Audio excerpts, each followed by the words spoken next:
Hello, my name is Mark Pimentel. I'm a CAM application specialist here at Hawkridge Systems, and in this video I'm going to show you how you can use a SolidWorks assembly to define the jaws used on your lathe or your mill turn. So let's start by taking a look at this part that I've already programmed. On side 1, I've added some turning tool paths, and I have a sub-spindle transfer to bring the sub-spindle over and grab my part so that I can machine side 2. Now obviously these jaws, as they appear on screen, those aren't the ones I want to use. Those are just the default standard ones that load as soon as I load a lathe or a mill turn part. I actually have a set of soft jaws that I've defined in a previous video on this YouTube channel that I want to use here.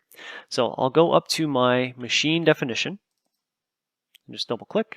And for the sub-spindle information, instead of using standard, I'm going to use part/assembly.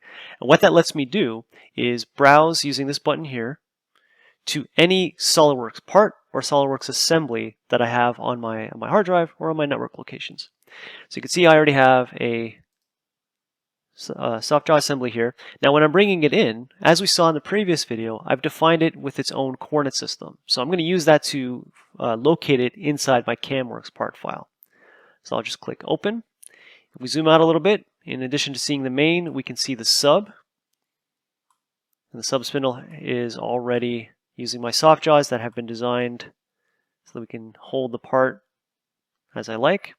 So I'm just going to click OK on that. And if we open up my sub spindle operation here, we'll see that on my approach, I'm controlling it just like I would with my standard jaws. So everything's defined by all my similar definitions. It's just using the SolidWorks assembly in the background to define the look of these jaws. So then that way I can kind of use this as an eyeball so I can see if my approach is correct, if this is lining up correctly. Click the green check mark, and then what we have is the soft jaws holding onto the part so that I can do my operations.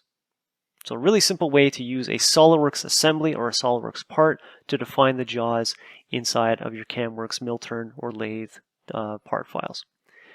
Any questions on this or anything else, give us a call at the main tech line. If you like what you see here, please like and subscribe to our YouTube channel. Thanks for watching.